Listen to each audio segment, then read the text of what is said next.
Bonjour à tous, j'espère que vous allez bien. Je vais donc vous parler de milieu, qui est mon sujet de prédilection en tant qu'historien de la philo, mais je vais essayer de l'appliquer à ce qui vous concerne le plus, à savoir l'architecture et le design. Je vais fonctionner en 5 temps. Très rapidement, je vais revenir sur les mots. Le mot qui sera le nôtre, qui est le milieu, et puis le mot du séminaire, ambiance. Un petit passage par l'histoire de l'architecture. Ça, c'est des travaux en cours qui sont susceptibles de plus vous intéresser, mais j'ai décidé d'en parler rapidement parce que c'est un work in progress.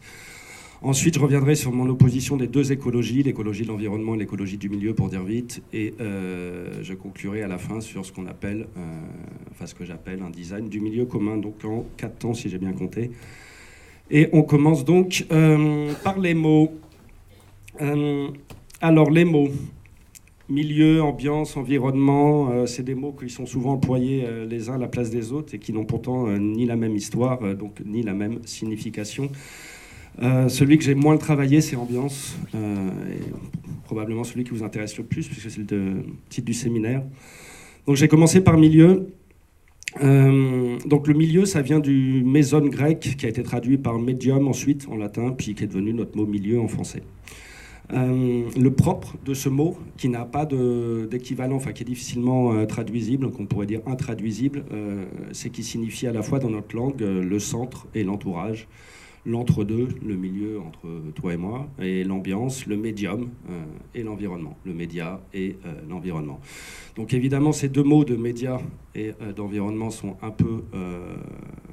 avec le métamédium qu'est le numérique et le problème écologique qu'on résume par le mot environnement, sont un peu les deux questions essentielles de notre époque.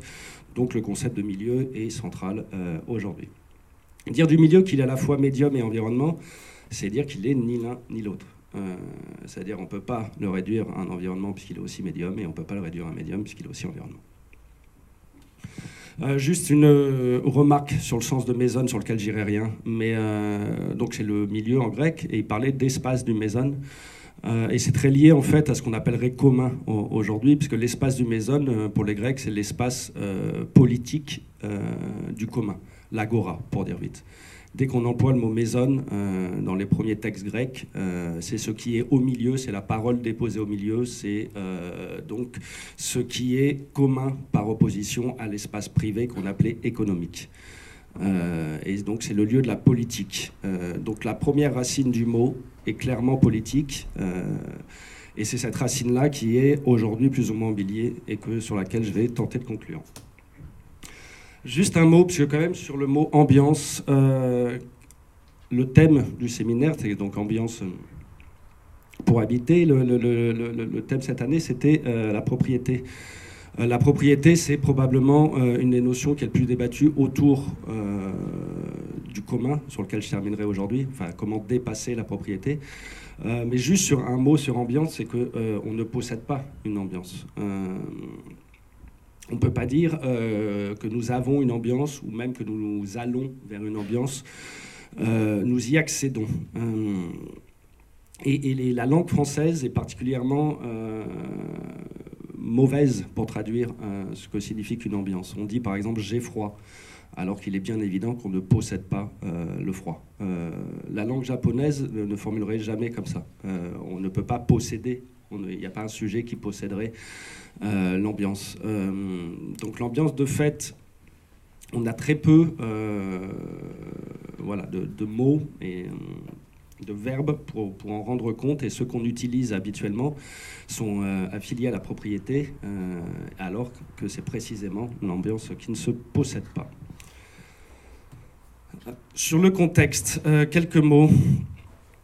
Je laisse de côté le concept de technocène. Est-ce que vous êtes tous familiers avec le concept d'anthropocène ? Ok. Donc, si je devais retracer très brièvement les 4 siècles d'histoire du concept de milieu, le milieu, c'est d'abord un terme physique qui appartient à la science physique. Après, c'est au XVIIe. Ensuite, il arrive vers les sciences de la vie au XVIIIe siècle, pour se confirmer avec la biologie au XIXe siècle. Donc d'abord milieu physique, ensuite milieu biologique. Ensuite arrive à la fin du XIXe siècle le débat Durkheim-Stard, et donc le milieu sociologique chez Durkheim, donc début XXe, fin XIXe, début XXe. Et ensuite arrive à peu près au même temps le milieu géographique.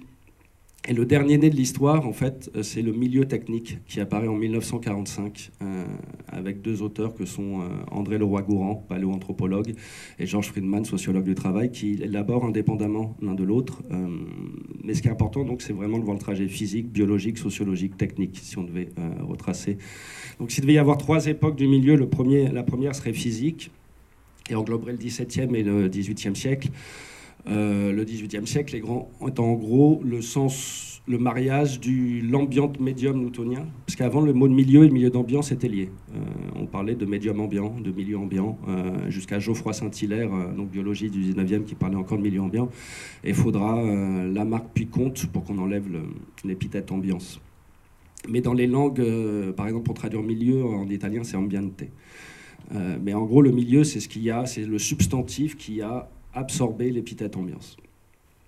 Donc le XVIIIe siècle, ça serait le mariage d'Hippocrate, des questions médicales, qui remontent à l'Antiquité, les airs, les eaux et les lieux, le fait qu'on se soigne aussi en soignant son milieu. Le mariage d'Hippocrate et de Newton avec son médium ambiant, donc, qui est ce qui permet l'action à distance, pour dire vite. L'éther chez Newton, le médium ambiant, voilà. Et ce qui permet l'action de la gravitation à distance. Le milieu biologique parcourt tout le 19e siècle et tous les auteurs essentiels de la biologie, du moins en France, pour la biologie, Lamarck, Claude Bernard, jusqu'à Claude Bernard, théorisent le concept de milieu. Claude Bernard théorisera le concept de milieu intérieur, qui est un concept fondamental. Mais le milieu devient très vite biosocial et les acteurs de l'application du milieu biologique en contexte sociologique, je donne juste des repères historiques, ça va être un peu... mais c'est pour repérer les grandes époques, sont Comte et Balzac, qui appliquent donc le concept du milieu qui était employé par les naturalistes, qui l'appliquent dans un contexte sociologique naissant. Pour ce qui est de notre dernière époque, donc après arrive le milieu, on le retrouve au début du XXe dans l'ensemble des sciences humaines, et aujourd'hui on est clairement à l'ère du milieu global. Tout le monde parle de milieu, chaque science a son milieu, et évidemment d'une science à l'autre, le terme ne peut plus avoir la même science. Mais si je devais résumer cette dernière époque, je l'appellerais techno-écologique. Milieu technique, donc je l'ai dit, il apparaît en 1945, donc après-guerre. Et à peu près au même moment que la question écologique, du moins dans sa sensibilisation internationale, qui apparaît dans les années 60-70.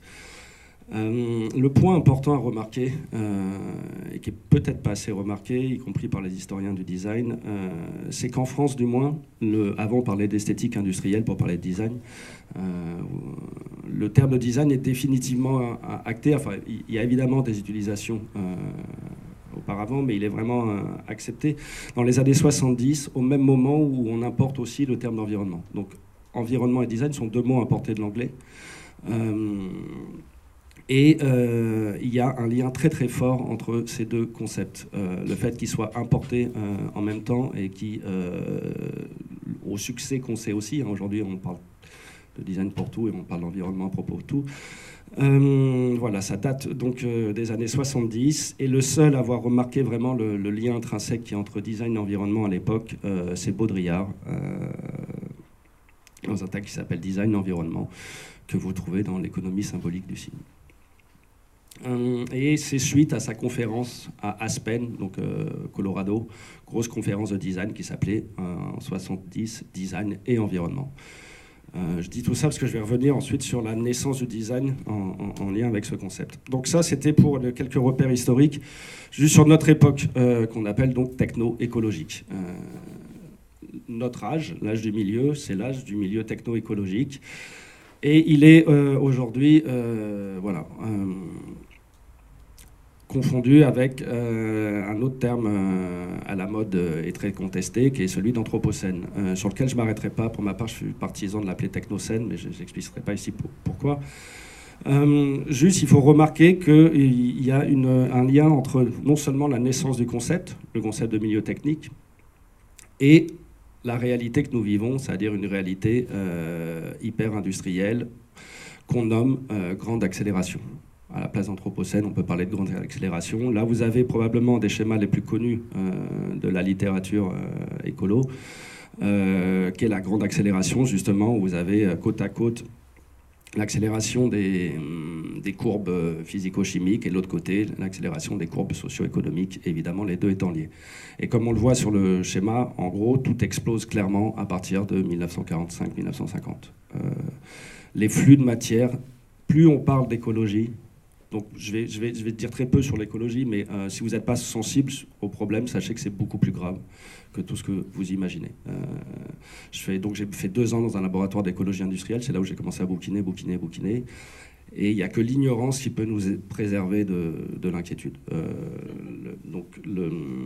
Voilà, on ne peut pas lire autant de littérature et puis pas ensuite être proche des collapsologues, ceux qui, plutôt que de croire qu'il y a encore une alternative à l'effondrement écologique, essaient de se demander ce qu'on fait avec son inéluctable arrivée.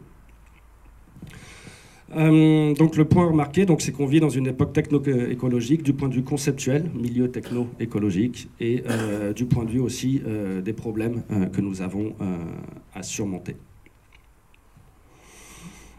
Ces problèmes, on va les résumer, vous savez, l'écologie, tout le monde en parle. On va tenter de trouver 3 manières disons, conceptuelles de les aborder. 2 visions dominent qui s'opposent. Une vision qui serait celle représentée par la couverture de gauche que j'ai pris à une couverture d'un livre de Nicolas Hulot il y a quelques années et qui est particulièrement mal choisie pour illustrer l'écologie, puisque évidemment là c'est la métaphore de l'homme maître et protecteur, non plus maître et possesseur, mais maître et protecteur de la nature, ce qui revient à peu près au même, c'est-à-dire un homme extérieur à la nature qui a désormais pris la dimension de la planète et qu'il s'agit de préserver comme d'un objet extérieur dont on prendrait soin. C'est tout à fait illustré par donc cette première photo d'une terre prise dans les mains d'un homme prométhéen. L'autre vision, donc ça c'est la vision vers laquelle on tend vers un plus grand pas, qui est la vision géo-ingénierie. Puisque de toute façon, on ne pourra pas y échapper. L'idée c'est de prendre le contrôle de l'ensemble du climat terrestre. Et la géo-ingénierie est tout sauf un domaine de science-fiction, c'est le domaine actuel dans lequel il y a le plus de brevets déposés. Donc c'est une activité de recherche et une activité industrielle en plein développement. Si vous voulez avoir très peur sur la question, lisez Clive Hamilton, son site en ligne vous indiquera l'essentiel de ses écrits. Donc c'est un spécialiste très inquiet de la montée de la géo-ingénierie, qui est évidemment une géo-bio-ingénierie. Il ne s'agit pas seulement de prendre le climat, de prendre le contrôle du climat, il s'agit de prendre le contrôle de l'évolution des espèces. Donc il y a un lien très très fort entre le géo-ingénierie et le transhumanisme, puisque le transhumanisme, c'est prendre le contrôle de l'évolution de notre espèce. Donc l'autre vision très à la mode, que je vais dire, pour dire vite latourienne, c'est le côté hybride. Latourienne, Haraway, etc. C'est un homme traversé par les non-humains et assez bien illustré par cette couverture de la revue de Nature qui illustre l'Anthropocène, Human Epoch. Mais là, comme on le voit, donc c'est un homme qui est composé de non-humains, agencé, etc. Mais c'est un homme qui n'a plus de tête, c'est-à-dire dont la direction, et en tout cas la direction politique, est un peu dure à saisir. Face à ça, il y a une troisième vision de l'écologie qui est celle qui m'inspire, qui est en gros l'écologie politique, telle qu'elle naît dans les années 70, sans faire revenir sur l'histoire de l'écologie politique et des philosophes qui l'ont nourrie. On va tenter de la résumer par 3 mots. Si vous voulez, l'écologie politique, c'est remplacer le triptyque républicain, liberté, égalité, fraternité, par autonomie, responsabilité, solidarité. Autonomie est en lieu et place de la liberté, responsabilité en lieu et place de l'égalité, solidarité en lieu et place de ce mot assez creux aujourd'hui, qui est celui de fraternité. En tout cas, assez peu effectif. Je parlerai aujourd'hui essentiellement d'autonomie, considérée sous l'angle de l'autonomie technique. Mais ces 3 piliers sont absolument convertible dans la philosophie des communs aujourd'hui. Alors les communs, c'est compliqué, je vais l'employer comme si c'était une idée entendue, c'est plus un domaine de recherche, alors c'est des slogans, etc. Donc il ne faut pas faire comme si c'était une réponse à tous nos problèmes. Mais disons, c'est à mon sens un des domaines de recherche théorique et pratique, et c'est là l'intérêt. Il n'y a pas que des universitaires, c'est surtout énormément de pratiques, de travail, de tiers-lieux et autres, qui s'investissent de cette notion de commun. Donc, le passage par l'architecture. La rencontre du concept d'architecture, du concept de la pratique de l'architecture avec les concepts d'environnement, d'ambiance, de médium et de milieu, j'en suis pas du tout spécialiste et historien, mais il y a de plus en plus de recherches qui se font sur la question. J'ai pas encore assez creusé, c'est-à-dire en quoi les laboratoires d'archi, comme le Creusot qui bosse sur l'ambiance, et en quoi les laboratoires d'archi, comme le Gerfaut qui bosse plutôt sur le concept de milieu, ça c'est ce qui m'intéresse, c'est de voir la distinction en milieu-ambiance, c'est là-dessus que je suis moins à l'aise. Je préfère le terme de milieu très largement, pour les raisons historiques que je viens de vous donner. Il est bien plus riche, il est toujours bio, physico, bio et socio et technique, et pour les raisons conceptuelles. Du début, j'ai peut-être pas dit au début, je vais y revenir très vite, mais le fait qu'il y ait deux sens au concept de milieu, parce que je n'ai pas parlé de philosophie aujourd'hui, pas de philosophe proprement dit, toutes les philosophies du concept de milieu font jouer les deux sens du terme. Alors pour donner quelques grands noms quand même de philosophes du concept de milieu, on peut dire Merleau-Ponty, Canguilhem, Simondon et Augustin Berck aujourd'hui, qui est géographe mais qui est redevenu. Tous pensent le milieu, c'est-à-dire l'environnement, par le milieu, le tiers-thème qu'est la relation. C'est très clair chez Simondon. Il n'y a pas de pensée du milieu, ce qu'on appelle le milieu associé, sans ce qu'il appelle une nouvelle pensée de la relation, le relationniste, c'est-à-dire que la relation prime sur les thèmes. Alors, si on veut formuler ça de manière philosophique, métaphysique, en gros, la philosophie du milieu, chez Deleuze, c'est clair, etc., c'est 1 + 1 = 3. Si je veux la résumer de manière la plus... Mais bon, le gros...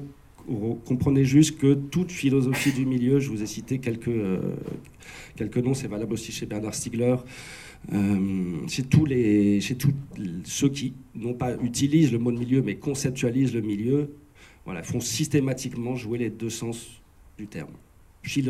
Penser l'environnement par l'antre, le tiers-terme, etc. etc. Bon. Milieu et architecture, évidemment, il y a les grands classiques de l'histoire de l'architecture. Donc, en gros, qui relisent l'histoire de la modernité architecturale par le fait que l'architecture devient véritablement moderne à partir du moment où, non pas seulement on passe d'une architecture des solides, architecture des liquides, etc., mais à partir du moment où elle prend la question des technologies de l'environnement à bras-le-corps. Cette thèse est défendue par Reiner Banham, qui montre que dans les typologies qu'il fait, les technologies de l'environnement, il y a une faute, je m'en aperçois. Le mode conservatif, c'est par sa masse, son inertie, que l'architecture s'isole du désordre et garantit un climat intérieur. C'est les trois stades historiques et les trois manières qu'on a eues de climatiser l'architecture, en quelque sorte. Il y a eu le mode sélectif, c'est grâce à ces dispositifs mobiles d'ouverture ou de fermeture, comme une porte ou un volet, qu'elle régule son climat intérieur. Donc ces deux premières approches ne bouleversent pas le concept d'architecture.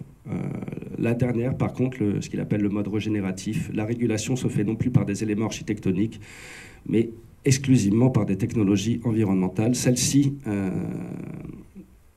vient bouleverser le concept même d'architecture, en ce sens, comme il l'écrit, qu'il modifie irrévocablement l'antique primat de la structure.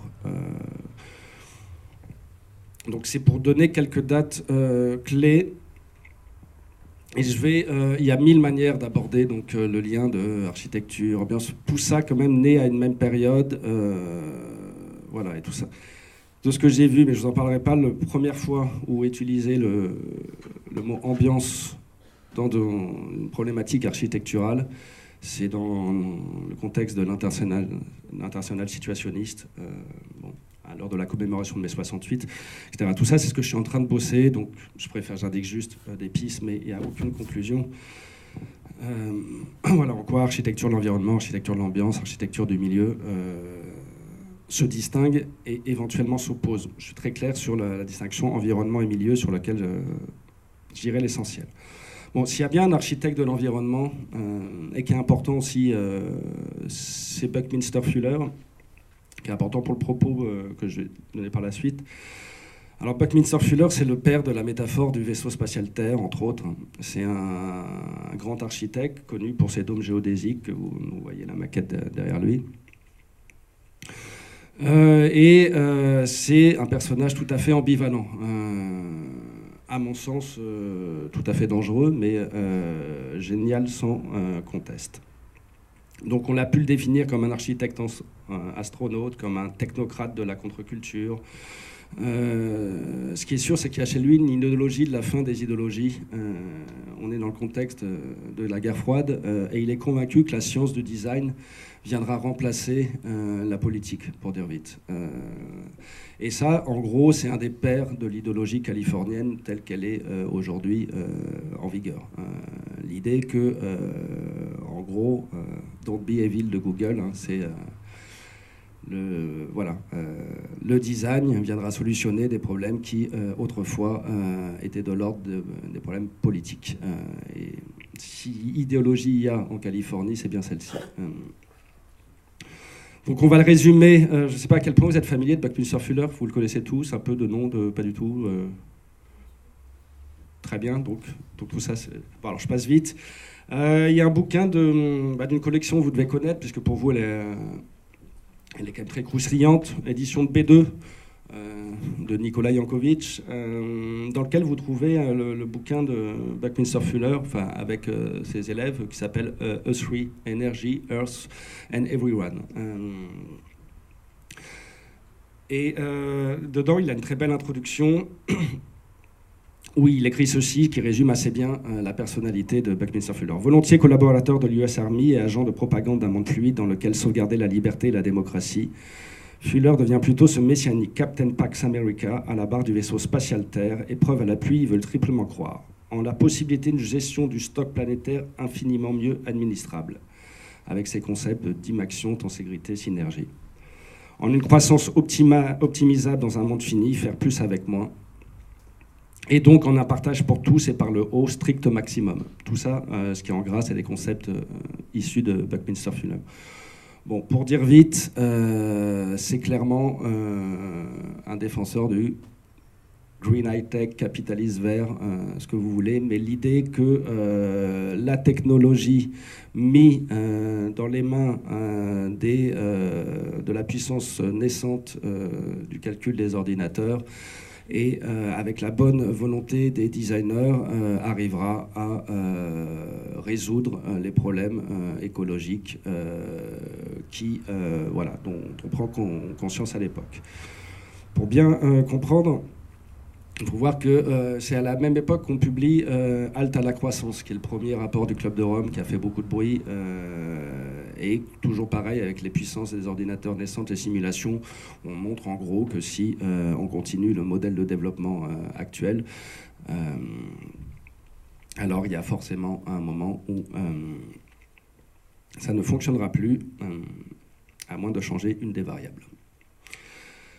À ce même moment, donc, il y a Buckminster Fuller qui organise le World Game, qui est en gros un peu la naissance du co-design, où on réunit des designers barbus, bien intentionnés, plein de bons sentiments, autour de la carte d'imaction que vous voyez sur l'image là, qui avait la particularité donc de relier tous les continents entre eux, pour bien faire comprendre que les problèmes écologiques scellaient l'interdépendance des peuples. Mais l'idée de ce World Game, donc, c'est l'idée de résoudre par le jeu et par la science du design, c'est le père de la science du design, les problèmes énergétiques à l'échelle planétaire, rien de moins.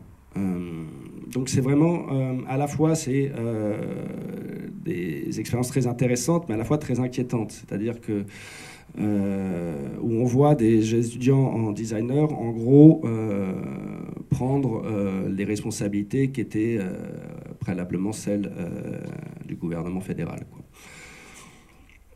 Et l'idée, c'est vraiment qu'avec, voilà, il y a qu'avec une science du design, un problem solving, etc., on va pouvoir passer outre tous les conflits politiques de l'époque. On est en pleine guerre froide. Donc il y a vraiment un côté messianique de la technologie. Donc c'est donc un des philosophes, un des premiers designers à s'intéresser explicitement aux problèmes qu'on appellerait écologiques aujourd'hui, environnementaux, et d'être convaincu que le design va pouvoir les régler à l'échelle planétaire, d'où sa métaphore du designer aux commandes du vaisseau spatial Terre. Rien de moins. Si vous voulez comprendre dans quelle époque du design on est aujourd'hui, ben on est tous dans la filiation de cette époque-là. On n'en a rien, on n'est toujours pas. On tente d'en sortir. Voilà, à la fois un design omnipotent, mais dont on sortira que par plus de design, ou par moins de design, mais du design différemment, etc. Donc, voilà, bon, juste un mot. Ce que je parlais, donc, ce design de l'environnement est évidemment lié à la question médiatique. Il avait le dôme géodésique de Fuller, je lis, ce pavillon américain pour l'exposition universelle de Montréal en 1967, qu'aujourd'hui le musée de l'environnement participe d'un projet plus général d'englober la vue de l'univers dans un ordinateur que Fuller nomma le Géoscope dès 1962, comme dans un rêve prémonitoire de Google Earth. Donc tout est un peu lié, à la fois la design science, la rencontre du design et de l'environnement et l'idée d'un double numérique du monde qui viendrait évidemment paramétrer cet environnement à contrôler. Donc c'est clairement voilà, une des voies d'entrée possibles. Je donne juste quelques pistes historiques. Donc ça, c'est ce qu'on appelle, moi ce que j'appellerais plutôt une écologie de l'environnement. Je reviendrai dessus. Donc à partir de là, je vous donne quelques indices. Je vais aller un peu plus vite pour ne pas m'étendre, parce que j'avais dit de passer vite, là, il est 19h34. Donc l'idée de Fuller, c'est que le design peut tout. Et si l'environnement est lui-même designé, alors il n'y a plus de distinction entre design d'intérieur et design d'extérieur. Si vous voulez, à la même, toujours, sur cette même époque, si vous voulez vraiment comprendre, puisque vous êtes d'une école de design d'intérieur, il y a vraiment confusion entre design intérieur et design extérieur. À partir du moment où l'environnement lui-même est objet de design, on ne sait plus où s'arrête et où commence le design. Et si vous voulez des bonnes illustrations de ça, c'est les maisons sous terre de Jay Swayze, où en gros, et c'est pas juste des projets d'architectes, il y a eu des ventes, c'était un marché qui fonctionnait plutôt bien, où en gros, on est donc en contexte de guerre froide, on a peur quand même qu'une bombe nucléaire nous tombe dessus, et donc on est convaincu que le meilleur moyen, c'est de recréer en petit un environnement bien tempéré. Et donc ça, c'est très très clair. Quand l'extérieur manque ou menace, alors tout devient design d'intérieur. Et il s'agit bien de paramétrer l'environnement à la carte de telle sorte à ce que tout, l'air, pas seulement la température, l'air, enfin tout ce qui appartient à l'ambiance, soit désormais architecturé. La rencontre du design et de l'environnement, alors je sais que l'environnement casse tous les codes du design, toutes les définitions qu'on avait, et casse les distinctions qu'on avait donc entre architecture et design. C'est le moment où le même mot design s'applique de l'objet à l'environnement, de la cuillère à la ville, pour reprendre les slogans de la modernité. Si l'environnement est l'objet du design, alors tout est design, et là encore, plus rien n'est extérieur au design. C'est ce que j'appelle l'hypothèse de la scalabilité. J'emprunte ce concept à Anat Singh dans Le champignon de la fin du monde. L'hypothèse de la scalabilité, c'est tout simple, c'est l'idée que on a un concept, une opération qui s'applique à toutes les échelles. Donc il n'y a plus de distinction d'échelle. Donc ce qui est valable pour l'objet est valable pour la ville, est valable pour la planète. Et ce moment-là, dont on a vu certaines illustrations avec Buckminster Fuller, qui avait des méthodes, je suis passé très vite sur une slide, mais Dimaxion s'appliquait à toutes les échelles, à l'objet, à l'échelle de la salle de bain et à l'échelle planétaire. Donc à l'échelle de la pièce, à l'échelle de l'édifice, et à l'échelle de la carte mondiale, etc. etc. Donc on met toutes les échelles sur le même plan, en quelque sorte. Donc tout ça se joue vraiment dans les années, en France, en tout cas dans les années 70. 68, c'est le moment où l'architecture se sépare des beaux-arts. 70, c'est le moment donc, où le design rentre vraiment en scène, et aussi d'un point de vue scolaire, enfin d'un point de vue éducatif. Les deux figures anciennes de la conception, l'architecte d'un côté et l'ingénieur de l'autre, furent réunis sous le même mot de design. Et tout devient design. Chez Le Corbusier comme chez Fuller, les concepts se conjuguent à toutes les échelles. Et c'est à partir de ce moment-là où le concept de design devient vraiment effectif. Aujourd'hui, si on veut l'appliquer à des propos d'architectes plus contemporains, le concept de bigness est typiquement cette scalabilité. Il ne dit pas du tout ce qui est très gros, le concept de bigness de Coulas, il dit ce qui abolit toutes les échelles. C'est pas XL précisément, c'est bigness. C'est-à-dire le moment où il n'y a plus de distinction entre les échelles possibles. Et cette question des échelles, elle n'est rien, mais elle est fondamentale pour l'architecture, pour l'épistémologie de l'architecture, la distinction entre échelle et proportion, par exemple, un des points d'ancrage de Boudon, épistémologue d'architecture, et elle est fondamentale pour la question de l'écologie politique, qui tente de réhabiliter la question des échelles. C'est-à-dire, on ne peut pas faire de la politique de la même manière à différentes échelles. Donc, on en vient au cœur du propos.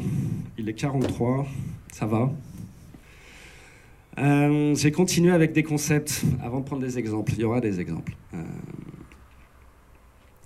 Il y a deux manières de voir l'écologie, qui naît dans les années 70. La première a donné naissance à une grande tradition qu'on appelle l'éthique environnementale et qui est une tradition essentiellement américaine, anglo-saxonne. Et évidemment, de cette tradition, elle part que sur l'écologie, c'est avant tout le problème de la nature. Quelle valeur accorder aux êtres naturels? Comment leur conférer des droits, comment leur conférer une valeur intrinsèque et non plus une valeur extrinsèque, etc. etc. C'est un questionnement d'éthique appliqué à la question écologique, là réduite à la question naturelle. Il y a une autre tradition qui est la mienne et qui s'avère être européenne, continentale, qui, elle, où l'écologie, la conscience écologique naît d'une réflexion sur la technique. Alors on peut penser à Gunther Under, Jasper, Jonas, Ellul en France, Charbonneau, etc. etc. C'est avant tout des gens qui réfléchissent au système industriel, à sa logique d'accumulation, et qui tentent d'élaborer une critique de ce système et à travers une pensée écologique. Donc, dans un cas, la nature, c'est la question du droit accordé aux loups dans les montagnes. Dans l'autre, c'est une question accordée à quel ou quel système technique soutenir. C'est deux traditions donc différentes, et celle qui m'intéresse le plus, sur laquelle je passe vite, on peut carrément l'appeler, donc la tradition française est carrément une écologie des techniques. On part du problème de la technique et non pas du problème naturel. C'est très clair, on peut penser l'écologie sans jamais parler de nature ni même d'environnement. C'est très clair chez les pères fondateurs de l'écologie politique française, qui ont à mon sens fait une écologie politique une écologie du milieu technique. Donc j'en cite au moins trois: André Gorz, Cornelius Castoriadis ou Félix Guattari. La question écologique, la question technique et la question démocratique sont absolument liées dans leur pensée. Donc c'est deux approches différentes. Et évidemment, je vous invite à adopter plutôt celle des techniques, c'est-à-dire pour régler, c'est simple, on soutient tous les loups, on aime tous les ours blancs, on n'a très pas envie que le panda y meure, mais la seule manière de respecter ces êtres naturels, nous qui sommes citadins, urbains, etc., c'est de repenser notre rapport aux techniques. C'est-à-dire qu'aucune défense des animaux n'aboutira, si l'éthique environnementale n'a pas abouti, en dépit d'un investissements, c'est entre autres parce qu'ils n'ont pas eu que la seule manière de sauver la nature, c'est de respecter nos techniques. Et donc, il faut partir des techniques pour penser l'écologie, et non pas partir de la question naturelle et de tous les débats, nature, de culture, tralala, etc., où on s'engouffre volontiers, mais qui n'appellent pas des opérativités politiques.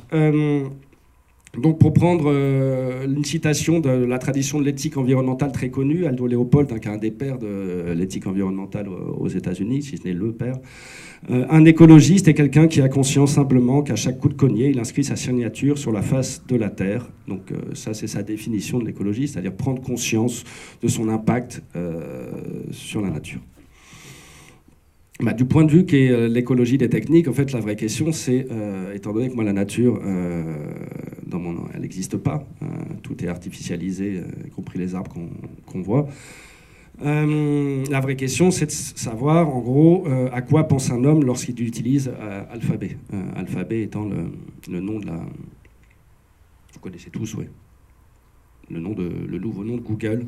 Ce qu'on connaît de Google, c'est en général, c'est que les services en dessous, donc évidemment le moteur de recherche, Android, YouTube, etc. C'est qu'une infime partie de la réalité de Google aujourd'hui, qui est essentiellement une entreprise de R&D en NBIC, dont le but est clairement transhumaniste. Le directeur de Google, c'est Ray Kurzweil.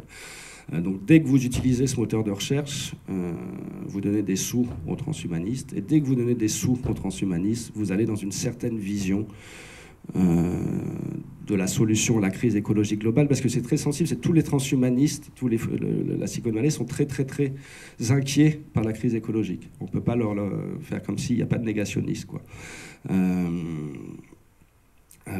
Son nom m'échappe, la Tesla, là. Lui, peut-être... Elon Musk est typiquement, mais voilà, eux, c'est une vision qui est évidemment tout à fait du côté de la space ecological à la Fuller. Là, il s'agit carrément de terraformer Mars, puisqu'on a déjà appris accepté que la vie sur Terre ne serait bientôt plus possible, du moins à notre échelle. Donc voilà, l'écologie des techniques, en gros, c'est prendre conscience des techniques qu'on utilise et des politiques, parce que derrière toute technique, il y a une politique, et des politiques qu'elles engrangent. En sachant, pour terminer sur cet exemple, qu'il y a, la bonne nouvelle, c'est qu'il y a des alternatives. Et si vous voulez des alternatives à Google, il y a un site très sympa qui s'appelle Dégooglisons Internet, dans lequel vous avez tout un tas d'alternatives concrètes aux outils de Google. Donc les deux écologies, on a toujours opposé deux visions de l'écologie. Une serait top-down, l'autre serait plutôt bottom-up, l'une serait globale, l'autre serait locale, l'une serait high-tech, l'autre serait low-tech. On peut dire aussi à l'écologie artiste et l'écologie sociale, écologie industrielle, écologie politique, etc., etc. Toutes ces oppositions, en fait, l'écologie est scindée dès sa naissance. Par le même mot d'écologie, on a des visions politiques absolument différentes. Et en gros, on peut tout résumer ces oppositions par l'opposition, c'est ce que je vous soumets, en tout cas, l'écologie de l'environnement, Umgebung en allemand, et l'écologie du milieu, Umwelt. Si je prends les mots allemands, c'est que l'opposition de l'environnement et du milieu, sur lequel je vais évidemment revenir, elle est issue des travaux de Jacob von Uexküll, qui est un éthologue qui en gros s'en prend à l'idée de l'étude de l'animal machine, où on se contenterait d'étudier ses inputs et ses outputs, un peu en mode pavlovien. Et qui dit qu'avant tout, et la grande erreur de l'expérimentation, c'est de faire comme si le milieu dans lequel on plaçait l'animal était son milieu, alors que c'est évidemment notre milieu. Et donc, étudier l'animal, en fait, c'est étudier son milieu. C'est pas étudier son corps, c'est étudier l'espace-temps dans lequel son corps agit. Pour vous prendre une idée très simple, si on est dans cette pièce, là, on prend des êtres humains comme nous, un chien et une mouche, on partage tous le même environnement objectif. Mais pourtant, aucune de ces trois espèces ne partage le même milieu. C'est-à-dire qu'on ne vit pas dans le même espace-temps. C'est-à-dire que les signes qui nous feront agir, dans la biologie, toute perception est une action, donc c'est le concept d'affordance, qui a aussi une origine biologique avant d'avoir son succès en design. Le concept d'affordance, c'est l'idée que toute perception est action, il n'y a pas de perception neutre. Et donc, évidemment, comme toute perception est un champ d'action, la perception de telle ou telle espèce n'est pas la même. Donc plutôt, et c'est très lié aussi à l'optique perspectiviste qu'il y a aujourd'hui. Quand une espèce meurt, c'est pas juste un corps qui meurt, ou des corps, c'est une perspective sur le monde, un espace-temps singulier. Donc l'opposition milieu-environnement a été théorisée par Jacob von Uexküll, et donc il dit on a toujours étudié les animaux dans l'environnement, c'est-à-dire le milieu humain, mais jamais dans leur propre milieu. Et donc, si on peut partager, si on partage tous le même lieu ou le même environnement, on ne partage pas tous le même milieu. Alors, ce qui est valable au niveau des espèces, toute la question, c'est quand on l'applique à l'homme, est-ce que c'est valable au niveau des individus ? Je viendrai, mais il y a des éléments de réponse déjà chez Uexküll. Donc, là, j'ai donné quelques repères historiques, philosophiques, très rapides, j'en suis conscient, mais qui nous permet de théoriser l'opposition du milieu et de l'environnement, et donc ensuite de vision de l'écologie. L'environnement environne. Jusque-là, il n'y a pas de difficulté. Il est donc extérieur. Tandis que le milieu, de par son histoire, est toujours extérieur et intérieur. L'environnement est absolu. C'est l'espace, le cadre objectif absolu dans lequel on placerait des entités indépendantes, etc.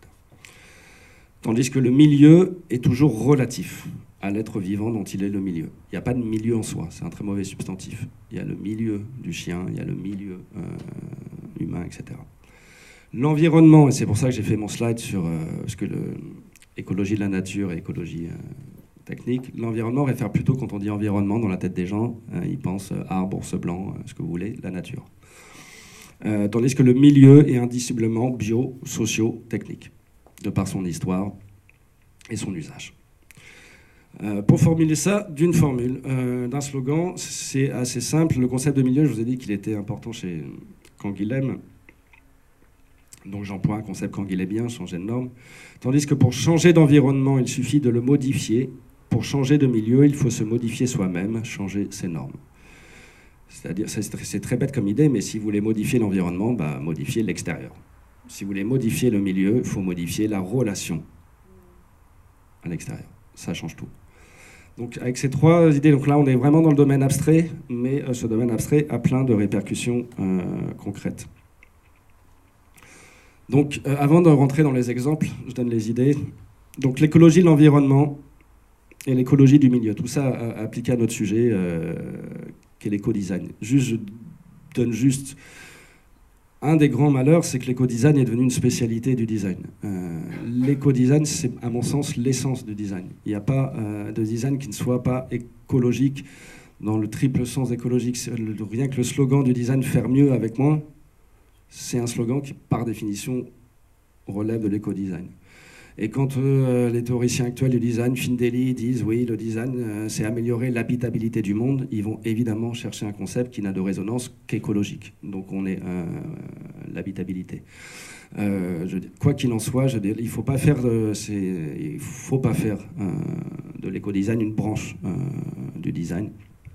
Une fois qu'on a bien compris le sens complet de l'écologie, et si possible affilié à l'écologie politique avec le triptyque que je vous ai donné.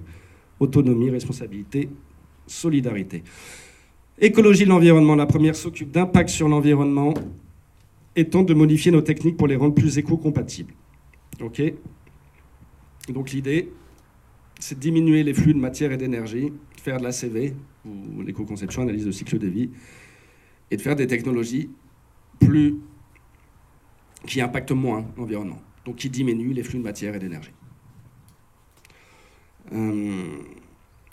La seconde s'occupe non pas d'environnement, mais s'occupe de changer la qualité du milieu de vie et tente de modifier notre relation aux techniques. Donc dans un cas, on change nos techniques, Dans l'autre, on change notre relation aux techniques, et ça change tout. Autrement dit, notre mode de production et de consommation. L'écologie de l'environnement est la même partout. Elle est reproductible. C'est pourquoi elle peut faire l'objet de normes internationales. L'idée, effectivement, si vous avez trouvé une manière de produire de l'énergie, plus d'énergie à moindre coût, il n'y a pas raison que cette idée ne soit pas valable ailleurs. Donc vous pouvez l'appliquer à Tokyo, comme à Berlin, comme partout. Du point de vue de l'écologie du milieu, ce n'est pas possible. Parce que l'écologie du milieu est propre à chaque territoire, si on prend le mot qui sera propre à chaque commoneur. L'écologie de l'environnement a beaucoup plus le vent en poupe pour une raison très simple, c'est qu'elle nous dit qu'il y a changez pas trop. Les green high-tech, changez rien. On va vous mettre des technologies vertes et tout ira mieux. Et deux, l'idée qu'elle est reproductible, qu'il y a un one best way, qu'on va trouver la solution énergétique à notre consommation, à notre surconsommation et à notre surproduction. Et donc il y a un one best way qui va pouvoir s'appliquer partout. L'écologie du milieu, si elle est beaucoup plus exigeante. On ne peut pas apporter de solutions indépendamment du territoire et évidemment de ses habitants auxquels on s'applique. Donc il n'y a pas de one best way. Voilà. L'écologie de l'environnement modélise flux et stock dans le but d'une optimisation technique. L'écologie du milieu travaille à la capacité des acteurs. Tous les discours écologiques qui mobilisent le concept de capacité. Un concept d'Amartya Sen, c'est typiquement, ça n'a aucun sens de parler de capacité quand on est en mode écologie de l'environnement. Écologie de l'environnement, on se contente de faire des bâtiments plus éco-compatibles, qui produisent moins d'énergie, etc. Mais il n'y a pas de discours sur la capacité des acteurs. Dès lors qu'il y a un discours sur la capacité des acteurs, c'est qu'on est plus du côté de l'écologie du milieu. C'est-à-dire que l'aspect environnemental ne devient qu'une dimension de l'écologie, à côté de l'aspect social et de l'aspect économique au sens fort. OK ? Alors si on refait l'histoire très vite de ces deux traditions, parce que je vous ai dit, l'écologie, elle est scindée, là je vous ai donné les concepts, elle est scindée dès le début. Donc le design de l'environnement, on le trouve clairement chez Buckminster Fuller et aujourd'hui chez Stewart Brand, le père de Wohlers, sur lequel je reviendrai dans un slide tout à l'heure. Le design du milieu, on le trouve dès la même époque, des années 70, chez Maldonado, dans le livre Design, Nature and Revolution. Et on peut le faire prolonger aujourd'hui jusqu'à Mancini, qui est beaucoup plus sur les communautés apprenantes, communautés créatives, c'est-à-dire qu'il ne pense jamais l'écologie indépendamment de ce qu'on appellerait aujourd'hui, selon l'expression consacrée, l'innovation sociale. Mais il y a bien deux traditions assez nettes d'éco-design dès les années 70 et jusqu'à aujourd'hui. J'ai tenté de résumer ça dans un article qui est paru dans ce deuxième numéro de Sciences du Design. Donc, vous avez les deux figures très connues. Vous avez d'un côté le Buckminster Fuller avec son dôme couvrant Manhattan. Hein. Donc là, on est clairement du côté de l'écologie de l'environnement bien tempéré. Hein. Il s'agit de contrôler l'ensemble de l'environnement pour se protéger d'agressions extérieures éventuelles. Et de l'autre côté, vous avez évidemment Papanek qui fait de la dimension écologique lui aussi l'essence même du design, mais qui a une vision, quoi qu'il était influencé par Fuller, a une vision tout autre de l'écologie, entre autres, parce qu'elle est... ce que je viens de dire sur le fait qu'on peut pas... Il n'y a pas de one best way, c'est-à-dire la Tican Radio, qui est le projet le plus connu un des projets les plus connus de Papanek, n'a de sens que relativement à la population à laquelle elle s'adresse, que relativement au milieu auquel elle s'adresse. Et donc c'est une écologie qui, je reviendrai dessus, qui ne comprend la dimension écologique du design que par la dimension ouverte. En gros, éco-design et open design chez Papanek sont liés. Et je conclurai là-dessus sur les communs. Ce qui n'est absolument pas le cas chez Fuller. Bon, si vous voulez un peu comprendre comment on peut être jeune et plein de bonnes intentions et finir vieux et bien rangé dans les rangs, la la trajectoire de Stewart Brand est probablement une des plus intéressantes. Donc il y a c'est pas sur lui, mais ça tourne beaucoup autour de lui. Il y a une biographie magnifique de Fred Turner, qui est aujourd'hui traduit de la contre-culture à la cyberculture, et qui revient beaucoup sur la figure centrale de Stewart Brand dans l'imaginaire technologique américain. Stewart Brand, quelques mots. Donc c'est le directeur du Woolworths Catalogue. Je ne reviens pas dessus, je pense que vous connaissez tous et qui était clairement l'idée d'un accès aux outils, comme son nom, comme le sous-titre l'indique.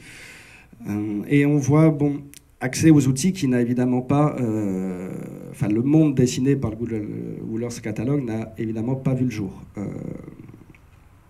Les recherches sur les maisons solaires étaient bien plus avancées dans les années 70 qu'elles ne le sont aujourd'hui. Et l'idée d'une boîte à outils universelle, infiniment enrichissable et partageable, n'a pas encore vu le jour.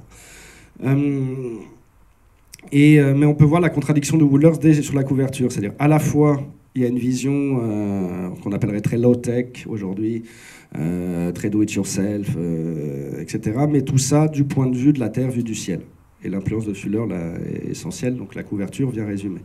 C'est-à-dire qu'on est à la fois dans une vision low-tech, mais à la fois dans l'idée de Fuller d'un designer aux commandes du vaisseau spatial Terre. Et cette contradiction qui n'a pas été assez travaillée a évidemment été larvée. L'autre raison, c'est qu'ils pensaient qu'on pouvait faire des techniques de yourself pour faire de la politique. C'est-à-dire qu'il y a très peu d'articles politiques dans Woolworths. Et voilà, donc ça c'est par exemple l'hypothèse de Langdon Winner, philosophe des techniques, mais qui montre très bien que parce qu'ils ont voulu détacher la technologie des questions politiques, l'échec est annoncé. Donc l'échec aujourd'hui, Woolworths, il a écrit, je crois que c'est 2009, un nouveau livre, donc après Woolworths Catalogue, dont il était l'éditeur en chef. Il y a aujourd'hui le Woolworths Discipline, sans lire ce livre, qui n'a pas d'une utilité fracassante. Le titre seul nous suffira. Pourquoi les cités dansent, jusque-là tout va bien.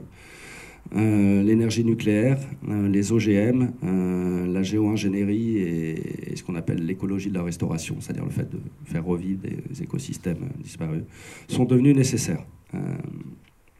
Donc on est clairement passé de Access to Tool, avec une vision démocratique du do-it-yourself, d'une technique accessible au plus grand nombre, etc., à une vision clairement assumée du technocratisme, où les dangers étant tels que seules des solutions high-tech, telles que les OGM et la géo-ingénierie, sont désormais nécessaires. Donc c'est bien, c'est-à-dire qu'aujourd'hui, il y a quand même une grosse mode...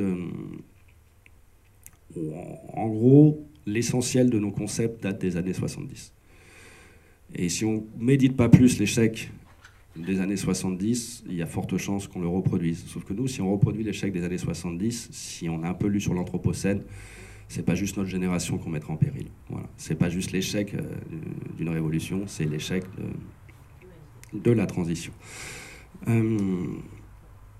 Donc cette opposition milieu-environnement... donc Fuller-Papanek, on la retrouve un peu partout. On la retrouve en écologie industrielle. Aujourd'hui, on parle d'économie circulaire. Ça, c'est pareil. Et puis, on reparle d'économie bleue. On invente des mots pour dire la même chose. Pour faire comme si on avançait, mais on n'avance pas d'un millimètre, conceptuellement, croyez-moi. Donc, avant, on appelait ça écologie industrielle. On appelle ça économie circulaire, parce que ça se vend mieux. Il y a le mot économie. Mais c'est exactement pareil. Et il y a donc deux traditions très nettes d'écologie industrielle. L'une, une qui est clairement du côté ce que j'appelais le design de l'environnement, et l'autre qui implique la dimension des capacités relatives aux acteurs, etc., et qui en France se travaille sous le nom d'écologie industrielle et territoriale. Vous pourrez en lire quelques résumés dans les livres de Nicolas Buclé. Juste on trouve exactement la même opposition dans l'approche de la ville numérique, si vous voulez. Parce que l'enjeu, donc, c'est bien de réconcilier transition numérique et transition écologique. Mais vous avez d'un côté une vision purement environnementale de l'écologie, avec des technologies vertes, et ça c'est Masdar City. On est un exemple illustrant, donc tout à fait. Et de l'autre côté, on a une vision qui insiste non pas tant sur la ville intelligente que sur les habitants intelligents, où évidemment les outils numériques ne sont mis là que pour augmenter la capacité des citoyens, des habitants. Donc vous trouvez voilà, cette philosophie-là dans le kit Smart Citizen qui vient du Fab City de Barcelone, et dans le laboratoire Movilab qui a récemment changé de nom, ils sont devenus les crapauds fous. Mais au début, il y a... Enfin, ici, pas changé de nom parce que c'est plus le même. Enfin, il y a certains protagonistes qui ont suivi. Mais vous trouvez en ligne, Movilable, tout un tas de documents qui insistent beaucoup plus sur une vision de l'écologie qui intègre les questions sociales, ce que j'appelle donc l'écologie du milieu. Du côté de l'éco-design proprement dit, il y a aussi la même opposition. On l'a théorisé sous l'opposition DFE-DFS, Design for Environment, Design for Sustainability. Une citation, tandis que le DFE évalue les impacts environnementaux et économiques à court et moyen terme pour toutes les étapes du produit ou service du cycle de vie, bon bref, ils font des ACV, analyse du cycle de vie. Le DFS évalue les impacts globaux sur la base des 4 dimensions du développement durable, écologique, économique, social et institutionnel pour tous les stades du cycle de vie d'un produit et d'un service.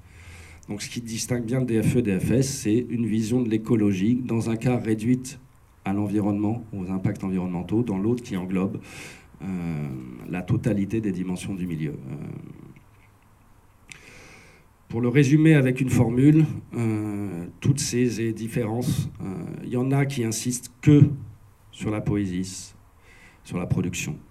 Et donc faire de l'architecture verte ou du design vert ou des villes vertes, c'est faire des villes dont la production est plus éco-compatible. Et l'autre qui insiste, c'est-à-dire qu'elle ne dit pas que cette dimension n'est pas importante, elle dit qu'elle est absolument insuffisante, nécessaire et insuffisante. Qui insiste sur la praxis, c'est-à-dire la pratique. Alors normalement, la première est plus une question d'ingénieur et la seconde plus une question de designer. S'il doit y avoir une distinction entre les ingénieurs et les designers, elle est bien là. Les ingénieurs s'occupent des machines, les designers s'occupent de nos relations aux machines. Et beaucoup de designers confondent. Il ferait mieux de laisser les boulots d'éco-conception aux ingénieurs, parce qu'ils bossent vraiment mieux, et puis c'est eux qui ont les outils computationnels, etc. Et beaucoup plus se concentrer sur les questions de praxis et de poésis. J'ai dit que je prendrais un exemple. Si vous voulez, il y a deux manières. Alors évidemment, il faut les deux. Dire qu'il ne faut pas d'écologie de l'environnement, c'est faux. Le jour où on arrête de faire des bouteilles en plastique, c'est génial. C'est l'objet le plus bête du monde. Il dure 5 minutes pour une durée de mort de 100 ans. Bon, avant de se... Voilà, donc ça, si un ingénieur nous trouve une matière vraiment recyclable, parce que le plastique, au cas où vous pensez que c'est pas recyclable, c'est décyclable. Je peux transformer mon plastique en couverture polaire, mais une fois que j'ai fait une couverture polaire, je ne peux pas la retransformer en bouteille plastique, ni en re-recouvert. Donc il y a bien un moment où la fin de vie arrive et on va... Donc, bon, c'est le matériau typiquement pour cet usage-là, sans parler du pouvoir marketing qu'il y a derrière. C'est comment vendre une eau potable, parce qu'on a quand même une eau potable tout à fait bonne à Paris, 300 fois plus chère. Donc l'industrie de l'eau, c'est une industrie de plastique qui vous vend 300 fois plus cher de l'eau parce qu'elle vous donne du plastique. Et si vous voulez douter de l'efficacité du marketing, prenez cet exemple. Si vous doutez, le marketing marche tellement bien qu'en France, on a une eau potable accessible et quasi gratuite, avec des ingénieurs des eaux qui bosseraient très bien. Mais on est un des pays les plus gros consommateurs d'eau potable, enfin d'eau en bouteille, parce que Nestlé a bien fait son boulot. Donc comment privatiser un bien commun pour en faire un bien privé et nous vendre une eau qui n'est pas forcément meilleure d'un point de vue sanitaire, parce qu'il y a des dépôts en plastique, il n'y a pas évidemment potable. Bon voilà. Mais ça, donc il faut des ingénieurs pour arrêter de nous vendre l'objet le plus bête du monde. Il faut des consommateurs pour prendre conscience qu'il faut arrêter d'acheter l'objet le plus bête du monde. Mais ça, c'est qu'une dimension nécessaire et insuffisante. Donc, on va prendre des exemples. Si vous voulez, le WikiHouse, qui a fait beaucoup parler d'elle, on dit elle est normalement plus éco-compatible que la plupart des maisons. Et donc, si on mesure effectivement son impact environnemental à différentes phases de sa fabrication, pas juste à l'usage. Est-ce que tu peux expliquer ce que c'est la WikiHouse ? Pas très bien, parce que je connais le WikiHouse, c'est comme il y a la Wikicar qui a été fait pareil, etc. Donc c'est un modèle de production en wiki, c'est-à-dire collaboratif, en ouvert, qui a réuni. Alors c'est là quand je dis pas très bien, c'est que je connais pas les détails des protagonistes qui l'ont fait. Le principe, c'est co-design ouvert, modifiable et partageable. Donc c'est l'open design, si vous voulez. Avec des règles voilà, pour la communauté, inspirées du premier des wikis, qui est Wikipédia, qui est le premier exemple de commun qu'on prend. Mais voilà, justement, la WikiHouse, qui est pas... On peut dire, se contenter de mesurer les impacts environnementaux du produit à différentes phases du produit, enfin de la production et du produit, et dire ah bah c'est quand même mieux. Mais la réelle avancée technologique du WikiHouse vient dans la manière dont elle est fabriquée, vendue, appropriée, transformée, etc. Donc dans tout ce qui relève de l'écologie du milieu. Je prends un autre exemple plus simple, qui est Autolib. Autolib, il y a deux manières de se dire ok, c'est écolo. La première relève d'une écologie de l'environnement, de pacte environnement strict. On dit ok, elle pollue moins.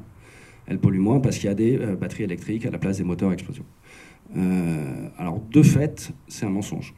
Donc tant qu'on continue à nous mentir à ce niveau-là du gouvernement, il ne faut pas s'étonner de tel désistement.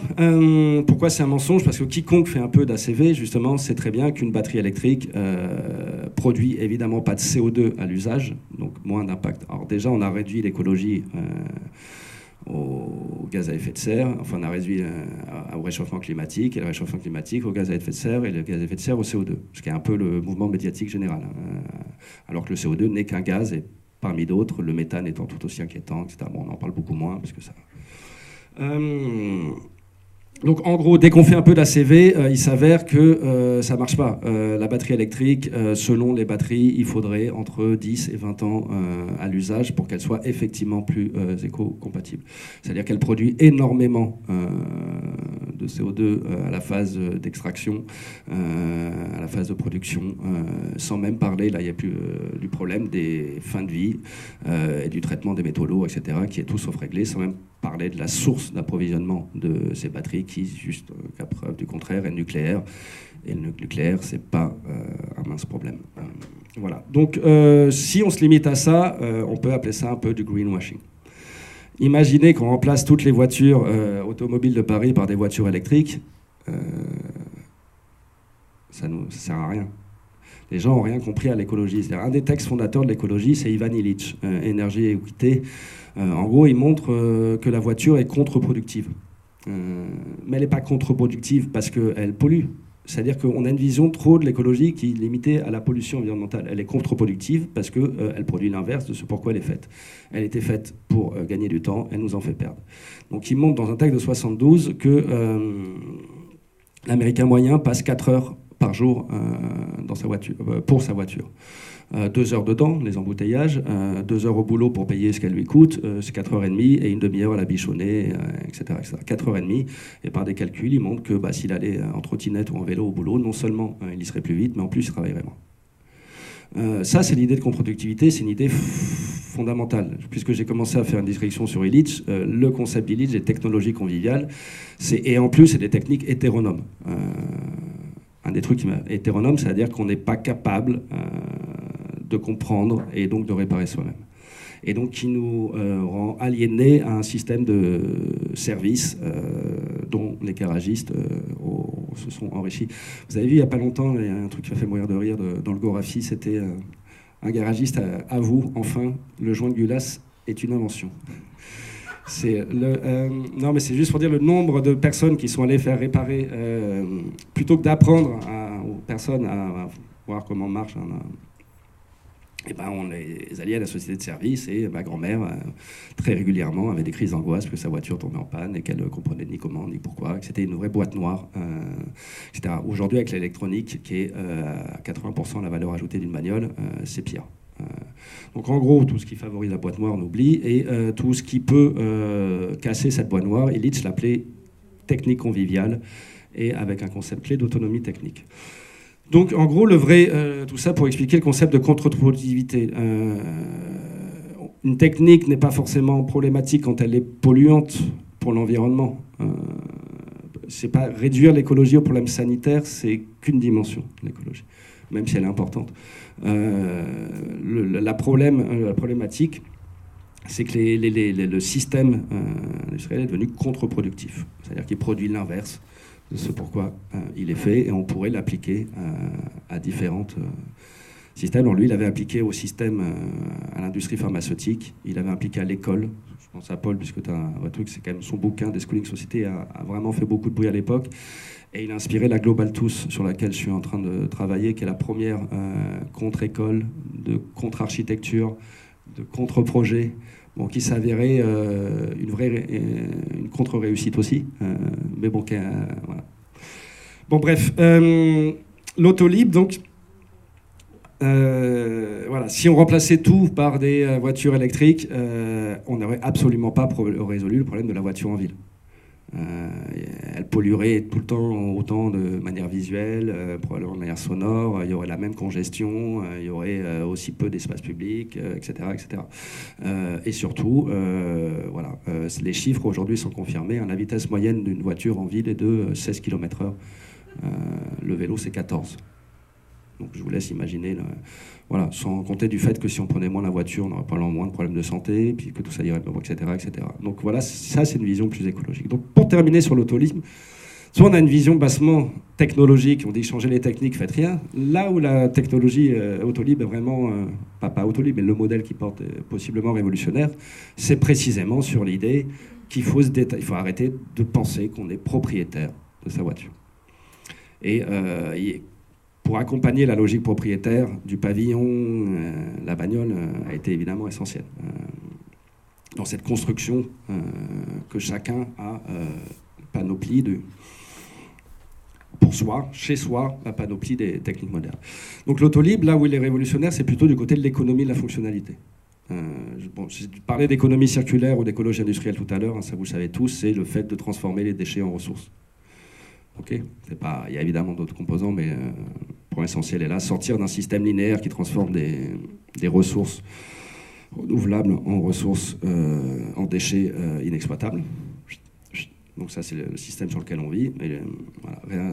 Donc le gouvernement va beaucoup plus vers l'économie circulaire, parce que l'économie circulaire, c'est en gros, faites rien, des ingénieurs vont trouver une solution pour vous. On va recycler tous vos déchets, on va les valoriser tous. Donc la seule discours possible tenu par Brune Poisson, secrétaire d'État à l'écologie aujourd'hui, ça peut être que l'économie circulaire. Parce qu'il n'y a pas de rupture du modèle économique. Il y a au contraire l'idée qu'on peut toujours continuer à croître et consommer de plus en plus parce que si on recycle tous nos déchets. Mais il faut beaucoup plus d'économie circulaire, hein, par ailleurs. Enfin, je ne cherche pas à dire... Le modèle de l'économie de fonctionnalité, c'est vendre l'usage plutôt que le produit. Ça, c'est un modèle qui est beaucoup plus pertinent. Alors, il y a des modèles tout bêtes. Hein. Une laverie automatique, c'est en quelque sorte une économie de fonctionnalité niveau 0,0. Voilà, il y a des modèles plus aboutis, comme Autolib, et comme tout ce qu'on appelle, à plus ou moins de raison, l'économie du partage. Donc, l'économie de fonctionnalité, c'est vendre l'usage plutôt que le produit, et elle a un mérite essentiel, c'est de nous détacher de l'idéologie propriétaire. C'est-à-dire, on peut posséder un usage sans posséder le produit. Et si vous voulez, je vais prendre un autre exemple. Si vous voulez. Bon, on a là entre nos mains un objet éminemment banal, mais éminemment complexe, qui vient résumer toute notre époque. C'est mon smartphone. Il y a dedans plus de la moitié du tableau de Mendeleïev en termes de composants. Je le répète, plus de la moitié du tableau de Mendeleïev en termes de tous les composants qu'il y a dedans, c'est immense.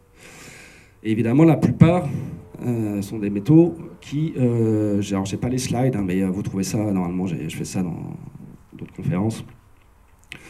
La plupart de ces métaux sont, pour certains, vont disparaître d'ici 2030, pour d'autres c'est 2050.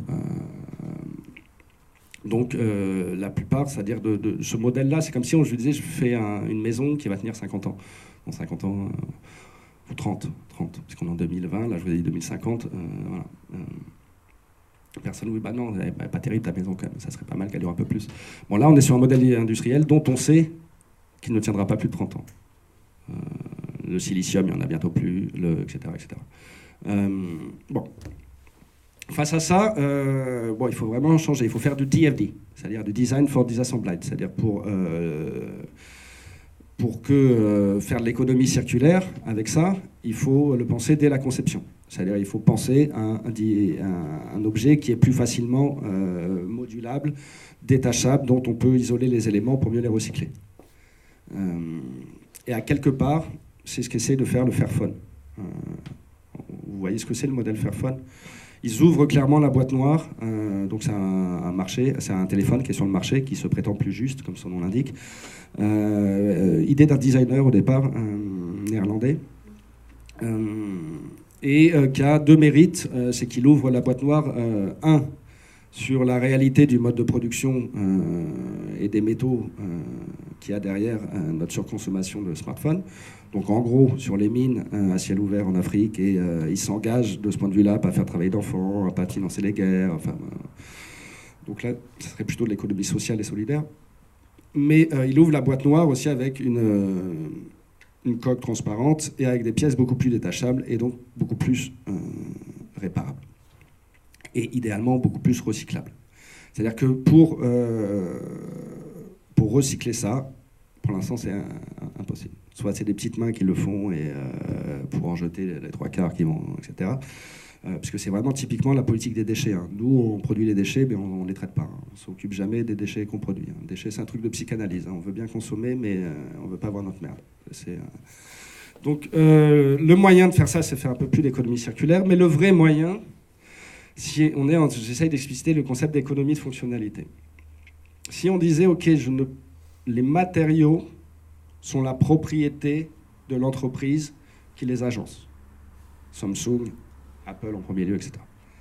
Nous, on achète un usage, l'usage de téléphone. Une fois que l'usage est fini, comme il ne nous appartient pas plus que l'auto libre nous appartient, on le rend à l'entreprise qui l'appartient. Okay ? Donc en l'occurrence Samsung ou Apple. Et si on a un modèle d'économie de la fonctionnalité étendue, ça veut dire que les entreprises ne pourront plus jamais externaliser leurs déchets, qui est le problème central. C'est-à-dire que tant que les déchets ne sont pas dans leur comptabilité interne, ils s'en foutent. Je veux dire, l'ADN d'un entrepreneur, c'est pas très compliqué à comprendre. Plus de profit. Donc, voilà. Donc s'il veut faire plus de profit et qu'on lui dit OK, mais le seul moyen, tu internalises maintenant l'ensemble du cycle de vie du service, de l'objet dont tu nous vends le service. Il est obligé de trouver vraiment une solution. Et là, je ne vous en fais pas. Hein. Les moyens là qu'ils ont, là, ils les mettront tous pour faire plus de DFD, plus de trucs pour effectivement, parce que voilà, ils seront obligés d'internaliser dans leur coût d'entreprise la gestion de leurs déchets.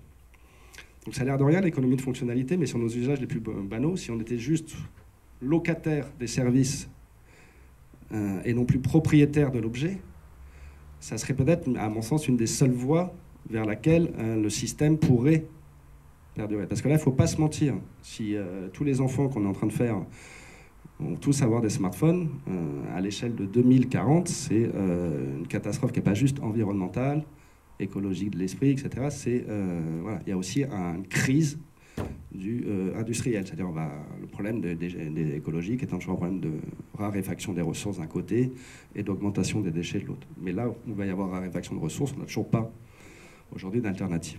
Tout ça, en gros, j'ai essayé de sensibiliser sur deux visions de l'écologie. L'une, vous l'aurez compris, est plus politisée que l'autre. C'est l'écologie du milieu. Et j'ai essayé de montrer qu'il y avait non seulement des dimensions politiques, mais conceptuelles, historiques, dans différentes branches, qui viennent nourrir cette opposition. Et elle est là pour nous aider à ne pas confondre, sous le même mot d'écologie, des perspectives qui sont radicalement différentes. Donc tout ça, aujourd'hui, l'écologie du milieu technique commun, Parce qu'on est bien au stade du milieu techno-écologique, du milieu technique. C'est peut-être la philosophie des communs qui le porte le plus. Et la philosophie des communs, bon, en gros, si je dois donner, c'est pas une source d'inspiration directe, mais si vous voulez une source d'inspiration, ça serait plutôt que Marx et là, reprendre possession des moyens de production, etc. Ça serait plutôt Polanyi, qui a insisté sur le fait qu'il y avait que ni le travail, ni la terre, ni la monnaie ne pouvaient faire l'objet d'un marché, ne pouvaient être considérés comme des pures marchandises. Et ce qui a des résonances aujourd'hui tout à fait certaines dans le monde des communs. Hein. Le monde des communs aussi celui qui porte, par exemple, le mouvement des monnaies locales, celui qui porte l'idée de la terre comme commun, c'est-à-dire le fait qu'on ne peut pas l'utiliser comme marchandise. Et du côté du travail, qui est le troisième concept clé, c'est probablement l'essentiel sur lequel les communs et la pensée des tiers-lieux a à nous apporter aujourd'hui. C'est juste pour donner des références. Polanyi a mis en évidence que l'économie de marché n'est qu'une économie possible parmi d'autres. C'est-à-dire qu'elle est singulièrement exceptionnelle dans l'histoire de notre monde. Aujourd'hui, on a tendance à admettre que c'est la seule possible, mais il montre que si on fait une histoire comparée à grande échelle, elle est tout à fait exceptionnelle et que les modes économiques les plus répandus et qui ont fonctionné très bien pendant des siècles sont la réciprocité, la redistribution et l'échange. Voilà. Et on a trop souvent associé l'histoire de l'économie à l'histoire de l'économie de marché. Il y a voilà. Il y a une économie qui n'est pas marchande et dont c'est un des principaux historiens. Donc le mot de commun, vous le connaissez tous, c'est la rencontre improbable entre Elinor Ostrom, qui est une chercheuse d'économie politique, qui travaille essentiellement sur les ressources naturelles et qui conteste la thèse d'Hardin, à savoir l'idée que la seule manière de préserver la pérennité de ressources naturelles est de les privatiser. Et qui montre qu'il y a plein de gestions, qui montre par des travaux empiriques, qu'il y a plein de cas où une communauté a pu préserver, enfin s'entendre pour préserver à long terme la ressource dont elle dépend, que cette ressource soit viticole, piscicultrice, ou dans les rizières, ou ce que vous voulez. Donc elle a pris plein de cas d'études et elle montre qu'il y a tout un tas d'économies qui ne relèvent ni du marché ni de l'État et qui fonctionnent très bien. Très bien dans le sens où les gens vivent sans épuiser la ressource dont ils dépendent. L'autre, c'est évidemment Richard Stallman, un des pères du logiciel libre, et qui, lui, s'occupe évidemment plutôt de ce qu'on appellerait de naissance les communs de la connaissance, les communs culturels. Bon, cette rencontre-là a donné... enfin, c'est pas une rencontre physique, hein, mais c'est les travaux sur les communs ont lié les communs naturels et les communs numériques. Et là où les communs sont mobilisateurs aujourd'hui, c'est qu'ils mêlent la question de la transition numérique et de la transition écologique. Étant donné que l'une est de fait, l'autre est de droit. Transition numérique, on est dedans, on ne peut pas faire sans. Et la transition écologique, il faut la faire, parce que sinon on ne pourra pas même faire de transition numérique. Donc il se trouve que les communs mêlent à la fois les communs numériques et les communs naturels. Donc c'est pour ça que c'est un des trucs les plus mobilisés par les chercheurs, par les activistes, etc. etc. Quelques mots. Commun, c'est à la fois une ressource, un collectif et un ensemble de règles démocratiques. C'est comme ça qu'on définit un commun, comme Wikipédia par exemple. Un commun, c'est une ressource, donc la ressource que vous consultez en ligne. Là, une ressource culturelle en l'occurrence.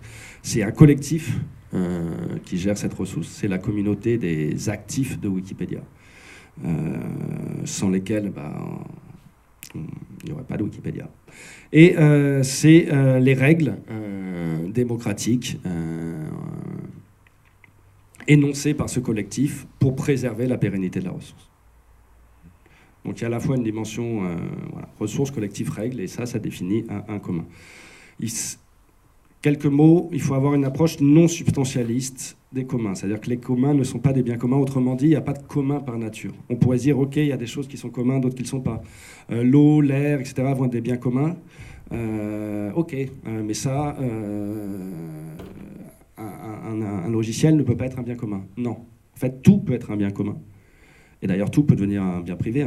J'ai commencé par la climatisation, mais comprenez bien que... un monde dans lequel on devra payer l'air qu'on respire, c'est un monde tout à fait probable. Et un monde qui existe déjà. En Chine, on ne paie pas le même prix quand on est un restaurant au rez-de-chaussée pour le même restaurant, et restaurant en haut, parce qu'en haut, on respire mieux et que le plat est donc plus cher. Donc la respirabilité a déjà un coût. Donc c'est pas du tout de la science-fiction, le fait de privatiser. Aujourd'hui, le propre du riche, c'est qu'il arrive à privatiser son espace de nature. Il a un jardin, quoi. Le pauvre, bah, il se démerde. En plus, le pauvre, il part pas en vacances, donc il se démerde doublement, quoi. Mais donc voilà, l'idée qu'on privatise les biens communs est tout sauf une idée folle. Hein, penser au gène, qui est quand même le patrimoine commun par excellence. Les tentatives de privatiser sont déjà là, etc., etc. Donc l'idée, en fait, on ne va pas mener le combat juste parce qu'on pense qu'il y a... Enfin ça, il faut mener le combat, mais on ne va pas dire, oui, il y a des biens qui sont communs par nature, des choses qui ne le sont pas. Tout peut être commun. Une rizière, Wikipédia, une éolienne, ce que vous voulez. Donc il n'y a pas des biens qui seraient communs et des biens qui ne seraient pas communs. Ce qui fait qu'ils sont communs, c'est l'acte. Les biens sont un acte plutôt qu'un bien. C'est l'acte par lequel on constitue un commun. Donc il suffit, je vais prendre des exemples de l'atelier paysan à la fin, ils ont constitué en commun des machines agricoles. C'est l'acte. Donc c'est pas un bien mais un acte. Ok. Et une approche non essentialiste. Voilà, une approche non substantialiste et non essentialiste. Là j'ai résumé les deux idées. Les communs ne sont pas des biens forcément, c'est un acte et ils ne sont pas par nature, c'est-à-dire tout peut être institué comme commun. Si je reprends les mots forts de Dardot et Laval, tout peut être institué comme commun. Ok, donc il y a plein de gens qui bossent sur le milieu technique commun. Aujourd'hui, donc, on va mêler cette tradition qu'est l'écologie du milieu avec l'écologie des techniques, c'est-à-dire que le problème, c'est les techniques. Et comment refaire des techniques un milieu technique commun. Je donne quelques noms, mais il y a beaucoup de gens aujourd'hui qui bossent autour de ça et qui bossent de manière recherche-action. Bernard Stiegler, pour ceux qui connaissent, il y a Geneviève Fontaine aussi avec son laboratoire Tetris, qui parle, elle, de commun des capacités. Je vous dis que le mot dans l'écologie du milieu est très important. Voilà. Bon, je vais essayer d'appliquer ça à quelques exemples de design, mais très rapide, il me reste 2 minutes, rassurez-vous. En gros, voilà, là vous avez typiquement les deux visions de l'écologie qui s'opposent. D'un côté, Rifkin, troisième révolution industrielle, le mariage des big data et des réseaux d'énergie vont permettre une troisième révolution où chaque bâtiment devient...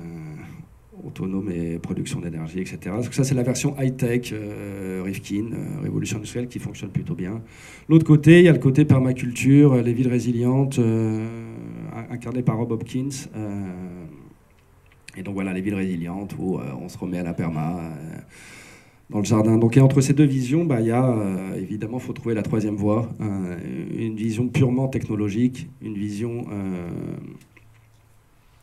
tout à fait sérieuse, mais qui, disons, peut-être plus inconséquente sur certains points, parce que là où il se concentre sur le pétrole,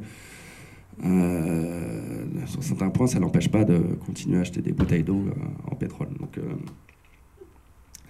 une troisième voie, milieu tech, qui est celle qui nous intéresse, parce que, évidemment, le low-tech, c'est évidemment... Il y a plein de choses qu'il faut faire en low-tech, mais ça n'a pas de sens dans un monde numérique, quoi. Parler de low-tech dans un monde où, quand le milieu technique est devenu numérique, c'est juste se mentir. Dire on va passer avec plus de low-tech, soit on se déconnecte, ce qui n'est vraiment pas la tendance générale, soit on admet une troisième voie.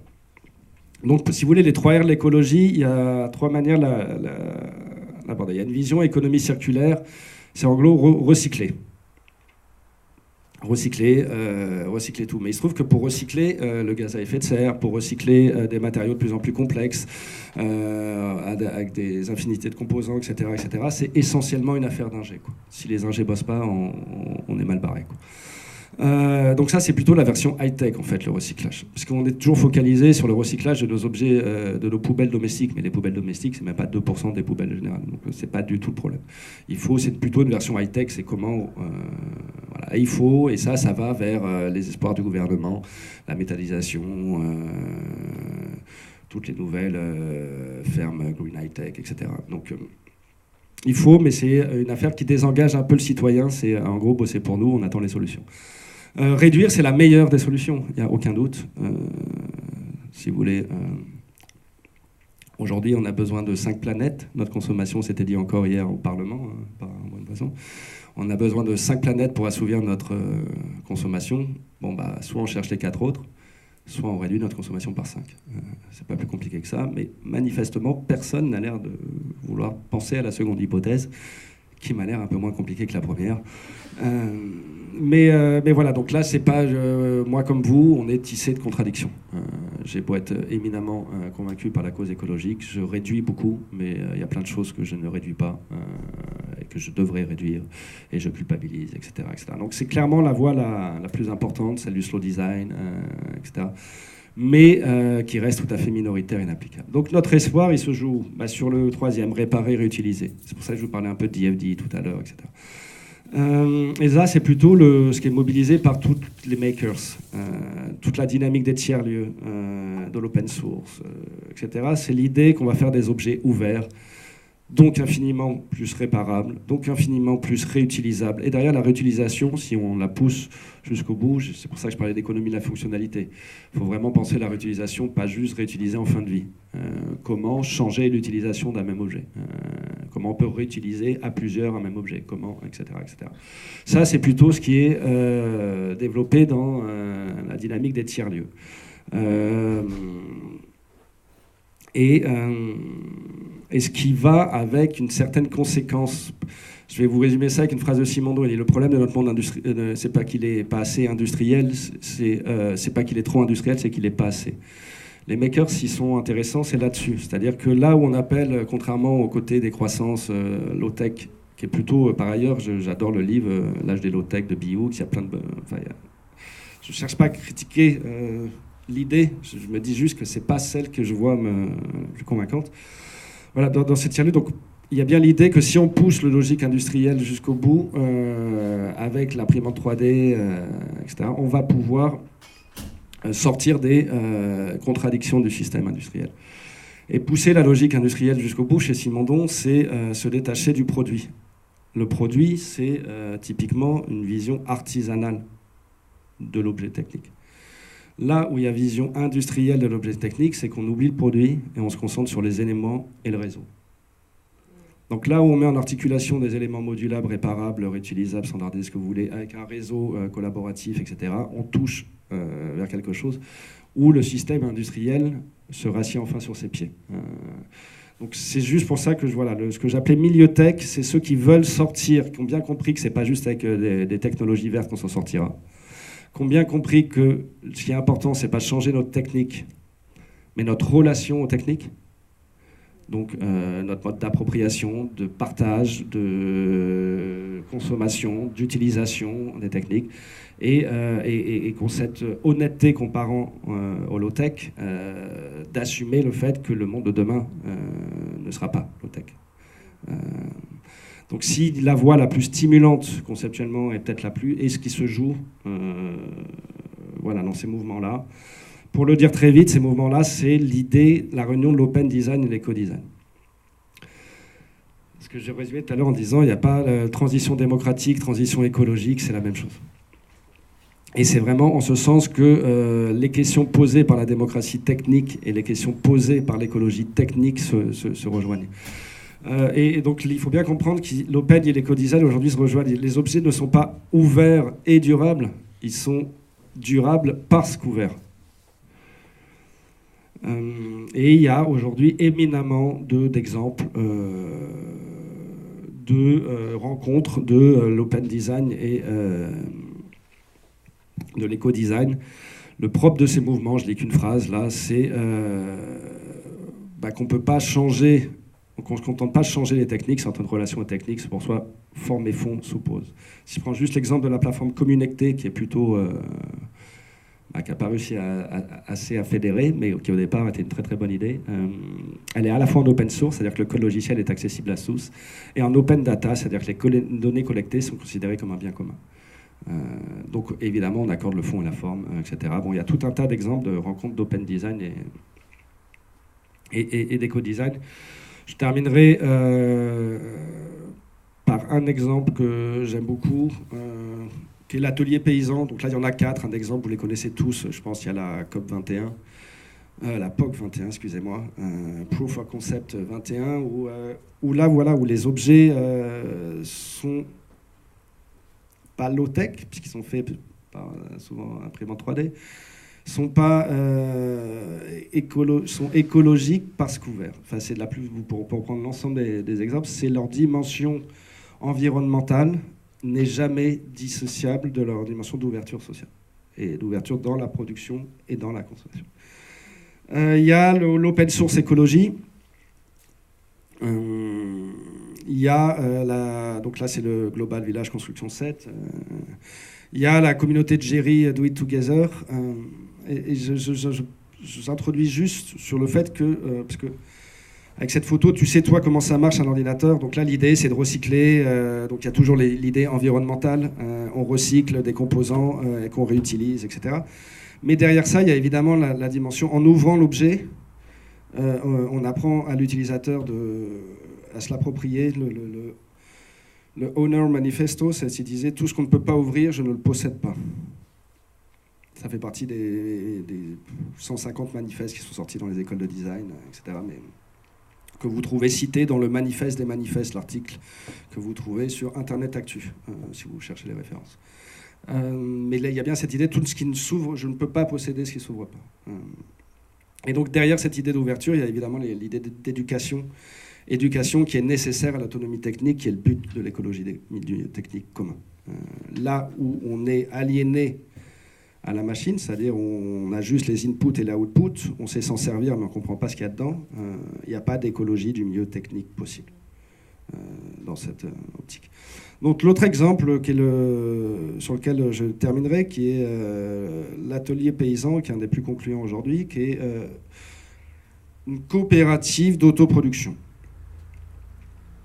C'est des paysans bio qui ont décidé qu'on avait marre d'être soumis à trois distributeurs pour leur, enfin deux pour leur machine-outil nécessaire à leur travail, qui tombaient en panne, qui coûtaient cher, etc. Bref, et ils se sentaient donc aliénés face à des machines qu'ils ne maîtrisent pas, et ils ont décidé de reprendre, là au sens marxiste, reprendre possession et donc contrôle sur ces machines. Et quel moyen que ça que de les fabriquer soi-même. Mais comment, c'est là où ça rencontre le monde numérique, c'est comment on fabrique soi-même s'il n'y a pas une plateforme de partage des savoirs, de partage des savoir-faire. Et cette plateforme, c'est évidemment le web qui le permet, donc ils ont plein d'autorisations physiques, mais donc vous trouvez sur le site L'Atelier Paysan tout un tas de notices de fabrication en open source de machines qui, pour moi, ne me servent à rien, parce que je ne suis pas passé en mode agricole, mais le jour où je m'installe, me serviront. Où on a bien la dimension écologique, environnementale, respect de la nature bio, et inséparable d'une écologie des techniques du milieu commun. C'est-à-dire qu'ils ont bien compris que si on veut faire du bio, vraiment, il faut reprendre, il faut aller jusqu'au bout de ce que j'appelle l'écologie du milieu technique commun. Et je terminerai donc des acteurs de cette transition. Il y a Michel Bowens, si vous voulez un site, ça serait plutôt Commons Transition. Si vous voulez d'autres exemples, il y en aura plein dans la discussion. Et je terminerai par une citation, parce que ce qui me semble important, c'est quand même le fait que cette écologie du milieu technique commun est susceptible de réconcilier les deux transitions de notre époque qui sont numériques et écologiques. Et le premier à avoir entrevu le lien qu'il y a entre ces deux transitions, c'est André Gorz, dont on va lire une citation et je terminerai là-dessus. Qui résume un peu, le mot n'y est pas, mais qui résume ce que j'ai voulu signifier par l'écologie du milieu technique commun. La lutte engagée entre les logiciels propriétaires et les logiciels libres a été le coup d'envoi du conflit central de l'époque. Il s'étend et se prolonge dans la lutte contre la marchandisation des richesses premières, la terre, les semences, le génome, les biens culturels, les savoirs et compétences communs, constitutifs de la culture du quotidien et qui sont les préalables de l'existence d'une société. Donc pour lui, défendre l'écologie, c'est pas du tout défendre la nature, c'est défendre un milieu de vie, en ce sens que c'est derrière la biodiversité, il y a surtout la technodiversité. On tue des savoir-faire. Quand on tue, quand on dit à des paysans de partir, c'est le même point de vue d'Illich. Hein. C'est pas juste. On condamne une diversité culturelle et donc on tue des savoir-faire techniques et au sens très large. Donc c'est bien la défense d'un milieu de vie, beaucoup plus que la défense d'une nature extrinsèque et extérieure. Pour le dire en France, pour nous, c'est plus facilement compréhensible. Il faut bien comprendre que les Américains, eux, ils ont défendu sous forme, ils sont les premiers, c'est les espaces sauvages, c'est les réserves naturelles, c'est-à-dire la nature, c'est ce dans quoi l'homme ne peut pas rentrer. En France, on ne peut pas penser comme ça. Il n'y a pas de paysage sans paysan. Donc défendre un paysage, c'est toujours défendre le paysan qu'il y a derrière. Donc on est beaucoup plus proche d'une écologie du milieu technique que ne l'est la tradition anglo-saxonne. De la tournure que prendra cette lutte dépend la forme civilisée ou barbare que prendra le capitalisme. Cette sortie implique nécessairement que nous nous émancipions de l'emprise qu'exerce le capital sur la consommation et son monopole des moyens de production. Elle signifie l'unité, ça peut être un slogan de l'écologie, l'unité rétablie du sujet de la production et du sujet de la consommation. Donc ça, c'est cette unité dans laquelle tous les mouvements dont je vous parle tentent de rétablir. Et donc, l'autonomie retrouvée dans la définition de nos besoins et leur mode de satisfaction. Merci de votre attention. Pardon d'avoir été trop long.